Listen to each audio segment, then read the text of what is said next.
अस्सलाम वालेकुम, my name is Taimur Khalid and you are watching Taimur Khalid YouTube channel.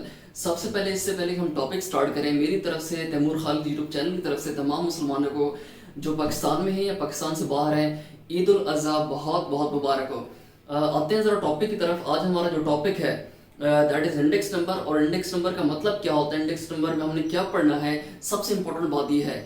Index number ये होता है कि किसी वेरिएबल या किसी ग्रुप ऑफ रिलेटेड वेरिएबल्स, यानी किसी वेरिएबल या ग्रुप ऑफ रिलेटेड वेरिएबल जो हैं उनमें जो चेंजेस आती हैं with respect to time, with respect to geographical location, या विद रिस्पेक्ट टू इनकम, या with respect to any other characteristics, उनको डिनोट करता है, उनको आइडेंटिफाई करता है। ठीक है। और इंडेक्स नंबर में हमने क्या करना होता है कि इंडेक्स नंबर में हमारे पास एक बेस ईयर होता है, एक हमारे पास करंट ईयर होता है। अब जो बेस ईयर है इसके साथ हम डिफरेंट ईयर्स को कंपेयर करते हैं, यानी जिस स्पेसिफिक ईयर को हम कंपेयर कर रहे होते हैं that year is called current year. और जिस ईयर के साथ तमाम डिफरेंट ईयर्स को हम कंपेयर कर रहे होते हैं that year is called base year. अगर हम अज्यूम करें एक एग्जांपल के तौर पे कि सेल्स या कॉस्ट या कोई फूड आइटम, किसी भी चीज की प्राइस को हम अगर देखते हैं कि अगर फॉर एग्जांपल XYZ कंपनी है मेरे पास, और उस कंपनी की 2015 यानी 2015 में जो सेल्स थी फॉर एग्जांपल 5 मिलियन थी। अब जो 2016, 2017, 2018, 2019 उसमें सेल में अप्स एंड डाउन्स आते रहे।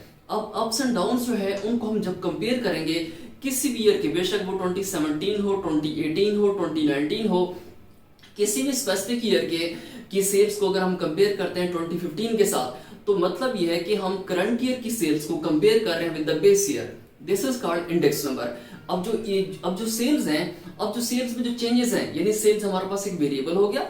अब इस वेरिएबल में जो चेंजेस हैं विद रिस्पेक्ट टू टाइम, क्योंकि हम ईयर्स की बात कर रहे हैं कि 2015 में जो सेल्स थी वो 5 मिलियन थी। अब 2017 में सेल्स 7 मिलियन हो गई। अगर हम बात करते हैं 2019 में तो सेल्स वो इसकी 10 मिलियन हो गई। लेकिन अगर हम बात करते हैं 2020 में तो सेल्स डाउन हो गई बिकॉज कोविड-19 आ गया, तो उसमें सेल्स फॉर एग्जांपल 10 मिलियन से डिक्रीज हो गए 7.5 मिलियन तक हो गए।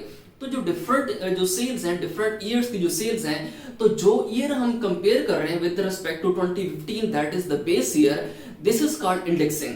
इंडेक्सिंग का या इंडेक्स नंबर का मतलब क्या हुआ कि करंट ईयर जो है यानी 20, बेशक अगर हम बात करें 2019 की, 2020 की, 2017 की, वट एवर द ईयर में भी, जो भी ईयर होगा जिसको हम कंपेयर कर रहे हैं that is called the current year. और जिस ईयर के साथ हम कंपेयर कर रहे हैं दैट इज बेस ईयर। अब 2015 हमारे पास बेस ईयर होगा और फर्दर जो कमिंग ईयर्स हैं वो हमारे पास करंट ईयर होंगे।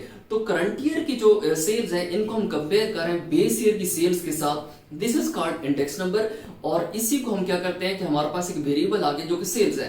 तो करंट ईयर क्या होगा, जिसके साथ हम डिफरेंट ईयर्स के किसी भी वेरिएबल को कंपेयर करेंगे, और जिस साल के जिस स्पेसिफिक ईयर के वेरिएबल को हम कंपेयर करेंगे with the base year that year is called current year. I hope so clear हो गया होगा। इंडेक्स नंबर क्या होता है, करंट ईयर क्या होता है, बेस ईयर क्या होता है।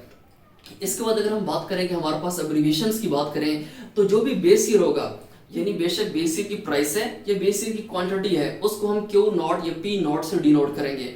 अगर हम बात करें बेस ईयर की प्राइस को, उसको हम डिनोट करेंगे पी नॉट के साथ। नॉट मतलब सिंपल जो ओ होता है, ये जीरो जिस तरह होता है, ठीक है, इस तरह कर लें, यानी पी के साथ आप वो नॉट लगा देंगे, पी के साथ वो जीरो लगा देंगे, सॉर्ट ऑफ लाइक दैट, कि जिस तरह ये लिखा हुआ है, ठीक है। अब हमारे पास ये है पी नॉट। पी नॉट मतलब क्या है, प्राइस ऑफ बेस ईयर, ठीक है। और अगर हम बात करें पी एन, तो P N is called price of current year. यानी हमारे पास क्या होगा कि पी नॉट क्या है, P not is price of base year, यानी जिसके साथ ये नॉट होगा वो हमारा बेस होगा, जिसके साथ एन होगा वो हमारा करंट होगा, ठीक है। तो अगर पी है तो पी स्टैंड्स फॉर प्राइस, तो मतलब this is called P not. P not is called price of base year and P N is called price of current year. Okay. इसके बाद अगर हम बात करें पी एन माइनस वन, अगर मैं एज्यूम करता हूं कि n मतलब नंबर ऑफ ईयर होते हैं हमारे पास, अगर 3 हैं तो पी एन माइनस वन अगर है तो इसका मतलब है कि पी एन में मैं 3 पुट करता हूं, -1 कर दूं, दिस इज कॉल्ड P2। मतलब ईयर थर्ड चल रहा है लेकिन P2 price of second year है। तो इसका मतलब ये हुआ कि Pn-1 यानी प्राइस ऑफ प्रीवियस ईयर या price of preceding year. Okay. इसके बाद हमारे पास Q not. Q naught is called quantity of base year because naught stands for base year and N stands for current year. It means कि Q naught stands for quantity of the base year and Qn stands for quantity of the current year. It means कि हमारे पास simple सी बात ये है कि अगर हम बात करें P तो P stands for price, Q stands for quantity and Q naught stand for quantity of base year, Qn stands for quantity of current year, P naught stands for price of base year and Pn stands for price of current year and Pn minus 1 stands for price of the previous year या price of the preceding year, यानी current year से पिछले साल, यानी assume कर लेते हैं 2016 current year है तो 2016 से पहला साल क्या होगा 2015, तो 2015 जो है वो प्रीवियस ईयर होगा या प्रीसीडिंग ईयर होगा। आई होप सो यहाँ तक आप क्लियर हो गया होगा कि इंडेक्स नंबर क्या होता है, किसी भी वेरिएबल या ग्रुप ऑफ रिलेटेड वेरिएबल्स की जो चेंजेस हैं उनमें जो चेंजेस आती हैं उनको हम कंपेयर करते हैं आपस में, और कंपेयर क्यों करते हैं on the basis of time, on the basis of income, on the basis of geographical location या फिर किसी भी अदर कैरेक्टरिस्टिक्स की बेसिस पे हम उनको कंपेयर करते हैं और चेंजेस को आइडेंटिफाई करते हैं। इसी का मतलब होता है इंडेक्स नंबर। ठीक है, हमने एग्जांपल ली थी सेल्स की, हम कॉस्ट की एग्जांपल भी ले लेते हैं, कॉस्ट की एग्जांपल भी अज्यूम कर सकते हैं, इसके अलावा हम फूड आइटम्स की एग्जांपल भी अज्यूम कर सकते हैं, डिफरेंट ज्योग्राफिकल जो बाउंड्रीज होती हैं उनके लिहाज से या जो लोकेशंस होती हैं उनके लिहाज से हम इनको आइडेंटिफाई कर सकते हैं। आई होप सो यहाँ तक क्लियर हो गया होगा। अब जरा देख लेते हैं, रीड आउट कर लेते हैं कि इंडेक्स नंबर की डेफिनेशन क्या है।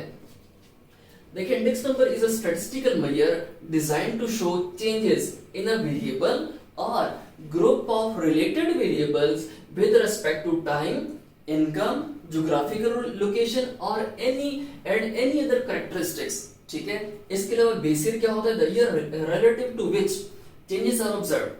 ठीक है, और करंट ईयर क्या होता है, the year in which changes are observed। Okay, यानी जिस साल के साथ हम चेंजेस को कंपेयर कर रहे होते हैं वो बेस ईयर होता है और जिस साल की चेंजेस को हम कंपेयर कर रहे होते हैं वो हमारे पास करंट ईयर होता है। आई होप सो यहाँ तक क्लियर हो गया होगा कि इंडेक्स नंबर का एक छोटा सा अगर हम बात करें इंट्रो क्या होता है वो हमने कर लिया, लेकिन इसके जो कमिंग लेक्चर्स हैं वो इंतहा इंपॉर्टेंट होंगे, हम फर्दर डिस्कस करेंगे इंडेक्स नंबर पे हम पढ़ेंगे क्या क्या।